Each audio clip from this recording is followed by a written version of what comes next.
Council entertain a motion to go back into open session. Make a motion to go back into open session. Second.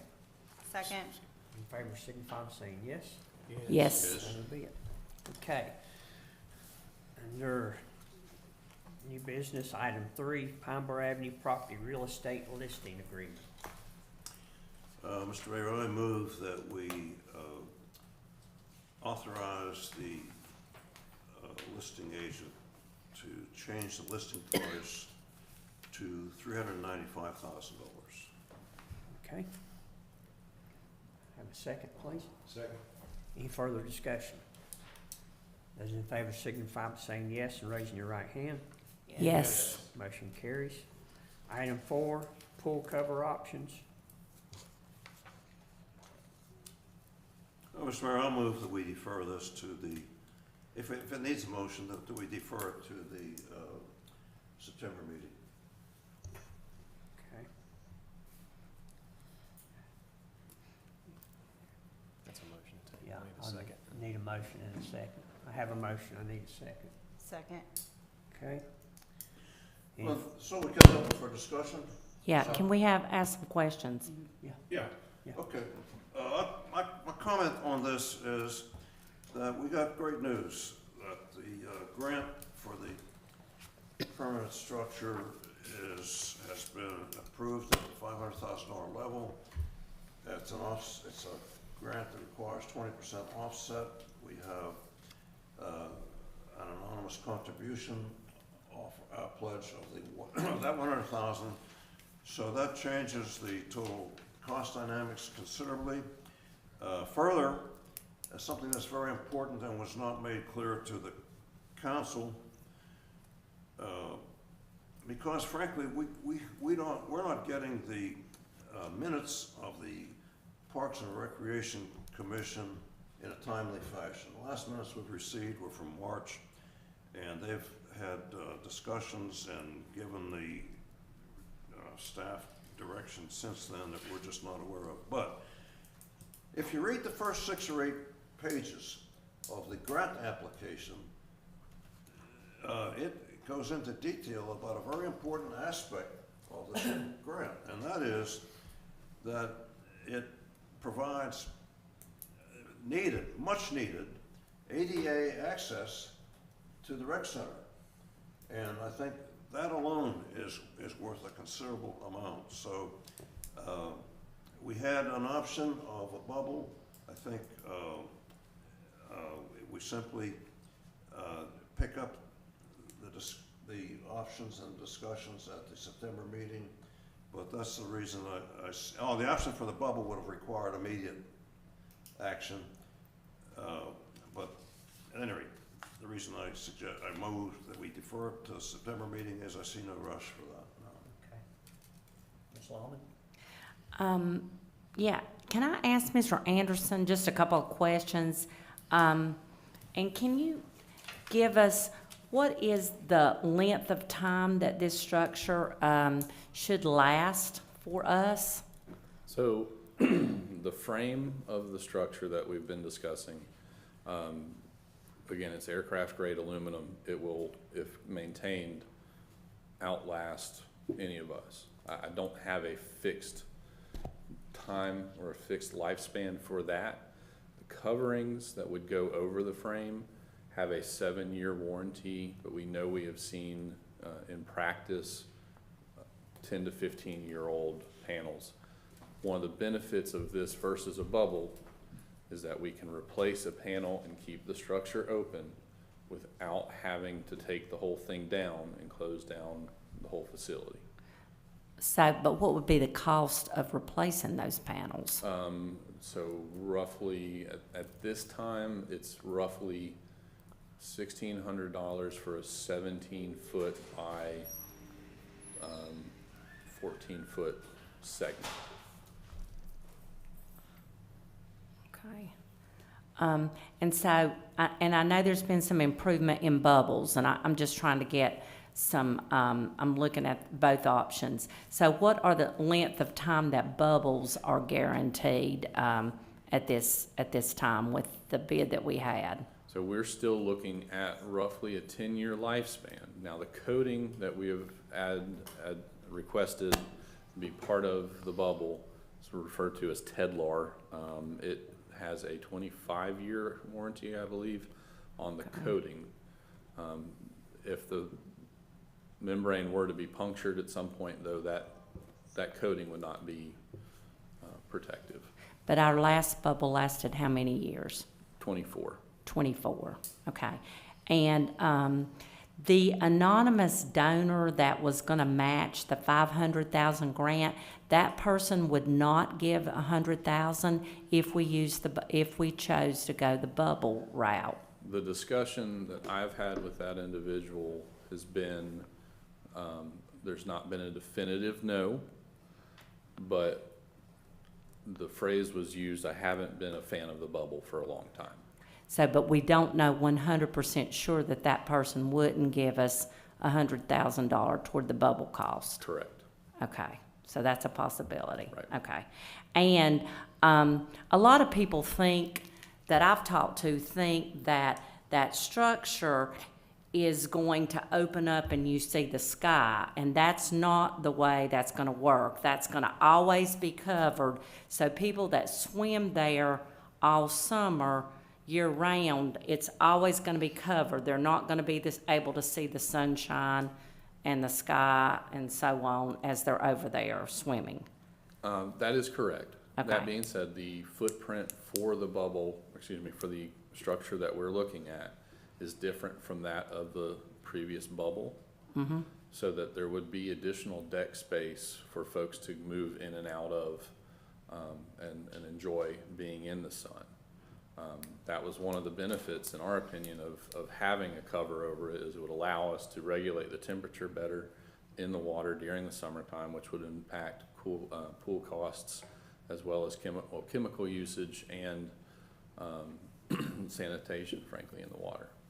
So you think that by having that structure, that the cost would be lower because you don't have the sunshine down on the water? You could regulate I understand you can regulate the water, but it seems to me that would make the cost more. So, but you're saying it won't? No, it will not, because what ends up happening is we use less chlorine without that direct sunshine onto the water.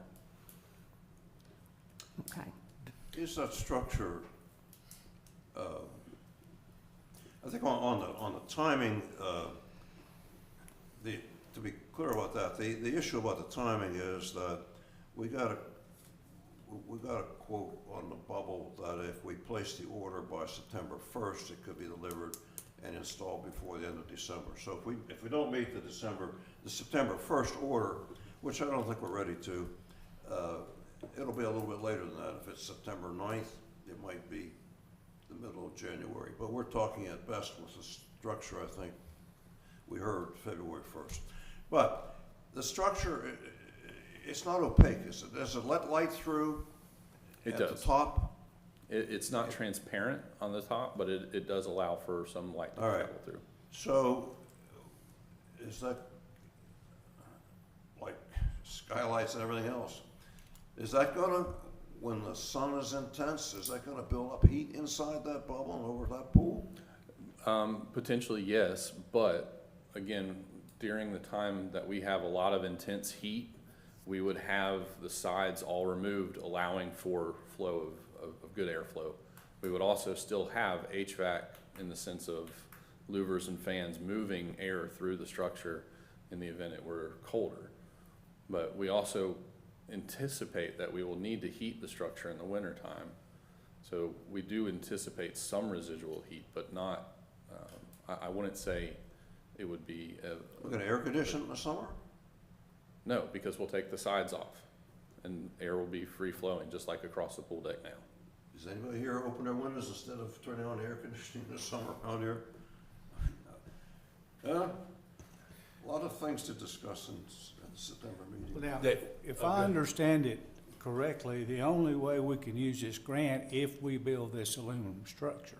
Is that correct? That was how the grant application was written, and the permanence of it is important to the accessibility the idea that it be a permanent structure was key for the accessible nature of the grant. So we wanted to make sure it wasn't to be something temporary. So the grant, as I understand the grant, it was primarily given because of the ADA accessibility aspect of it. That's the justification that I've been hearing.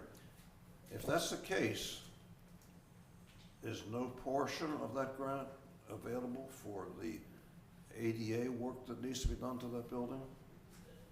So there are 3 elements in that grant application that will need to be satisfied if we anticipate approving and accepting the grant award.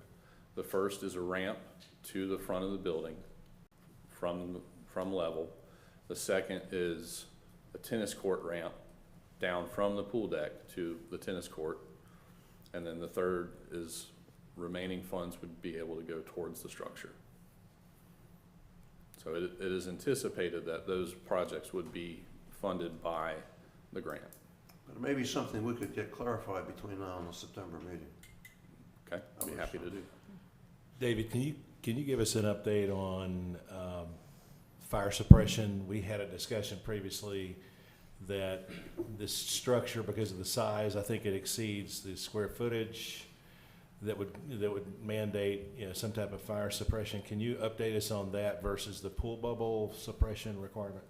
Sure. So we would, and I can let Chief Walton kind of address this as well, but just within the nature of fire code, I think it's IFC, allows, if it's a structure over 12,000 square feet or has an occupancy of over 300 square feet, or excuse me, over 300 people, then it has to be sprinkled. There has to be suppression in place.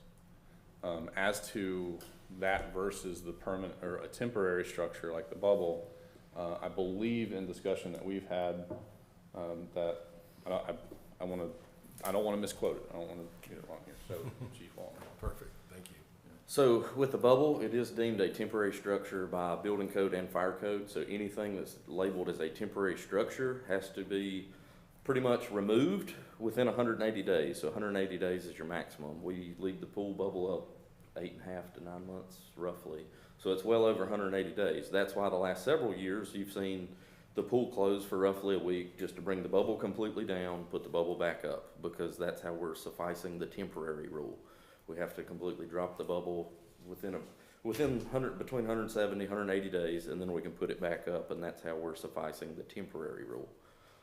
Also, with the current bubble, it's viewed as a temporary membrane structure, so the occupant load of it, since it only had 2 exits, was 199.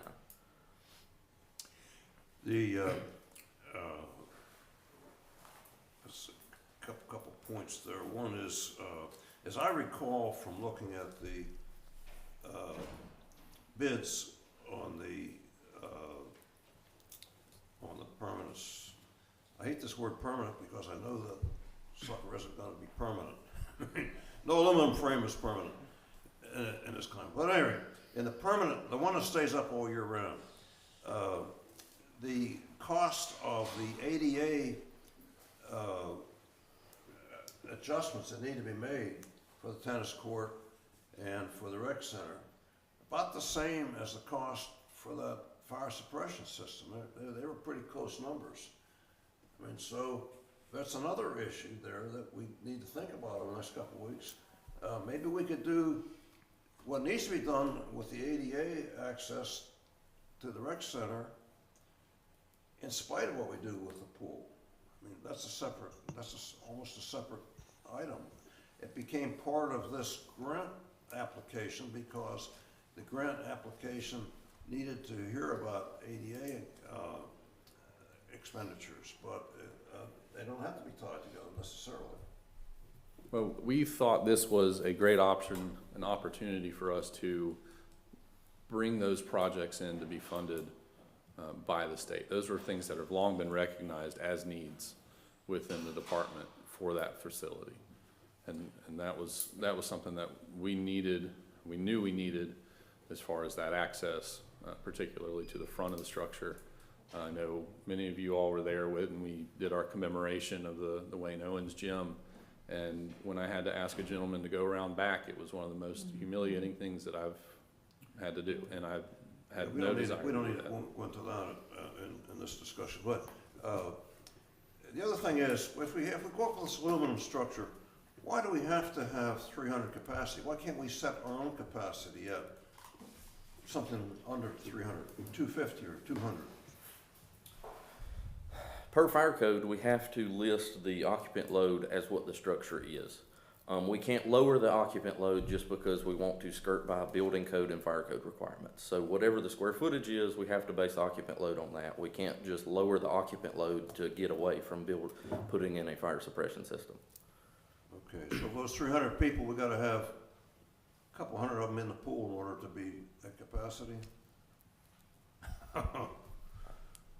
They could be anywhere in the structure and they contribute to the occupant. Who sets that number? I'm just curious, who sets the occupancy number? Is it based upon, is it the manufacturer that, No, it's fire code, Okay. based on square footages. okay.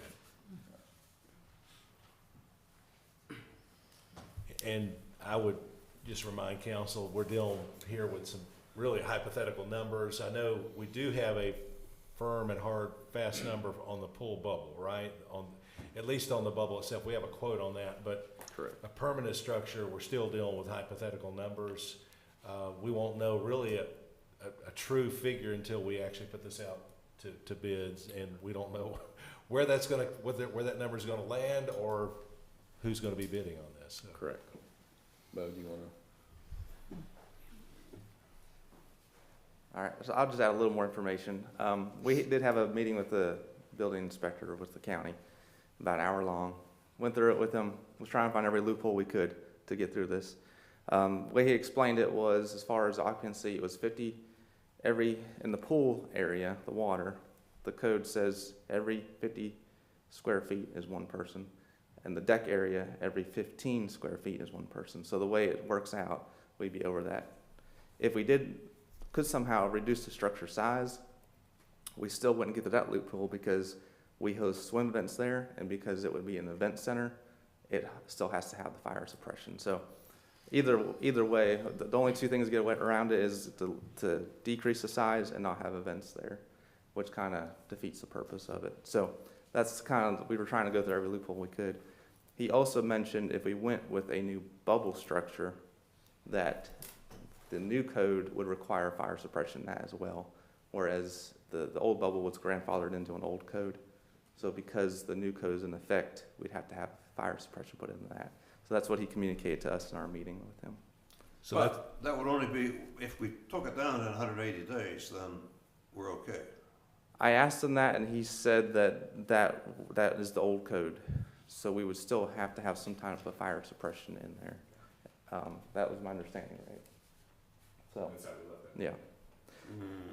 So that's what we, how you would install a fire suppression Yeah. system that's actually, portable, or that it would have to be, disassembled also. That would be difficult. I can only imagine how much that would Oh cost. my goodness. Okay. so, but we did try to find any way around it we could, Well, but, I don't particularly like circumventing safety regulations. well, we wanted to try to save as much as we could on this Sure. project. But yeah, as far as the ADA access portion of it, I think if there was a bubble there, the ADA portion would have to be redesigned because of the ramps going up to the structure that we so-called permanent. That would be a permanent, but the ramps would be in the way of the bubble trying to inflate and stuff. So that would all have to be relooked at. So, okay. Any more further questions, council? So are you saying, let me just get this clear, the bubble option recap that you sent to us, we would have to add a cost of a fire suppression system to that cost you gave us? That's a good question. We'll find that out for sure. Okay, I mean, we need this information Yeah. in order to make decisions. Right, if that's Um, something we really want to consider, I'll Okay. reach back out to the building inspector Yeah. and clarify. And clarify, Yeah, okay, if we can bring it down every 180 days still, then that's the route we would go, but, yeah, yeah, that's a good question, we'll find that out. okay. There's another rather prevailing question. That is, what do the people who use that pool think? I don't know about other council members, but I'm hearing from a lot of people that, gee, we like that bubble being open. We like that pool being open all summer long. And I don't know how many people use it in the wintertime, but in the summertime, we see that thing at full capacity. And yeah, we had a bubble that wore out, wouldn't inflate anymore, but we also had about several years of council members and management who just watched it rot and did nothing about it. They repaired it 2 or 3 times. Finally, with this new council taking office, all of a sudden, it wouldn't inflate anymore, so it's our problem.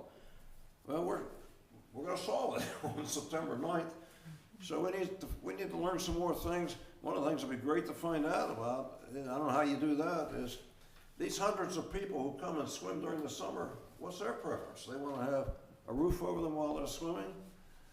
And I'm not, from an engineering standpoint, not that I'm an engineer, but I've been around a lot. I'd like to know what kind of heat buildup we're gonna have in that structure with the opaque and not insulated panels over the top of that water all summer long. And I know there has been some feedback from the community that they like some shade out there. So if in the summertime, they want shade, but also the sunlight. So that structure would provide some shade. If we didn't do that, maybe if we went with the bubble option, maybe we can look into providing some shades at some point out there too. But Kinda like having your cake and eat it too. yeah. Because that's definitely what I'm hearing. More people are wanting the sun. I mean, the ones that are coming to me, they're like, why would they cover up the pool where we can't get any sun? The whole reason you go swim in the summer is to get a tan. Whatever, but that's where, I mean, it's a big decision, so. You're not gonna make everybody happy. I hate Okay. to belabor this, but one question I have for David is, you had mentioned having some type of solar blankets over the water. Are we gonna see that this winter, that So we option? we actually have them on site. They're in place. Okay. We had them delivered back in the spring. They got to us a little bit later than what we were hoping for to utilize them in the spring, but we do have them in place. And they will be placed in the water over They- the, Across the top of the water. across the, Yeah. It'll be interesting to see if that's really a viable, workable option this winter time. So, and to see how many people actually utilize the pool with that. There are plenty of open air pools around the state that utilize these exact blankets in combination with water heaters. Now, the air heat or the air temperature, that's gonna be up to the patron to decide if they want to deal with that. Now, again, as I mentioned in the last council meeting, if we see numbers dropping to the point that it's not really a sustainable thing, then we'll taper back our hours. Today is the start of our new pool schedule anyway, because summer's done, kids are back in school, and most of our workforce is back in the classroom. So we're not, blinded to usage numbers, and we definitely are paying attention to when we have people, but we definitely are gonna try to utilize that for those folks that, would continue to use the space. We would pull them on in the morning, take them off in the morning, pull them on at night. Anytime the pool's not open, those covers would be in place. And so there's obviously there's a big difference between ambient air temperature and the pool temperature. So the pool water is going to feel quite warm when someone gets it. It'll be interesting to see what those numbers are this winter, because that's a third option. We could save the town a tremendous amount of money by not doing any type of structure if that's a viable option in the wintertime. Right. And to the feedback issue from the community, we are in the midst of gathering our surveys for the comprehensive plan, which do address, or at least ask, how folks would like to see changes made in some way. I do encourage you all to go ahead and take that if you haven't yet yourselves. But, I've been around that pool for a very long time and tried to be cognizant of what our patrons want when looking at these structures. Having the open air is definitely nice, but again, when we balance it with the cost of the up and down of the bubble, the desire of what, you know, what's feasible, frankly, from a manpower standpoint at this point in time, that's a big portion of the things that I think we need to take into account as well. Mr. Mayor, could I suggest we move on to the agenda? Well, we've heard a lot of opinions. We're not getting much data. We need more data before the September 9th meeting. Can the council have a motion and a second to move this to September 4th? And all those in favor signify by saying yes and raising your right hand. Yes. Yes. Okay, so be it. Thank you. Thank you, Dave. Okay, item 5, street resurfacing. Again, if we have, unless we have bids, we don't have bids, then I move that we defer this item to the September agenda. Second. Okay, further discussion? All those in favor signify by saying yes and raising your right hand. Yes. Motion carries. Motion to adjourn. So move. Second. So be it.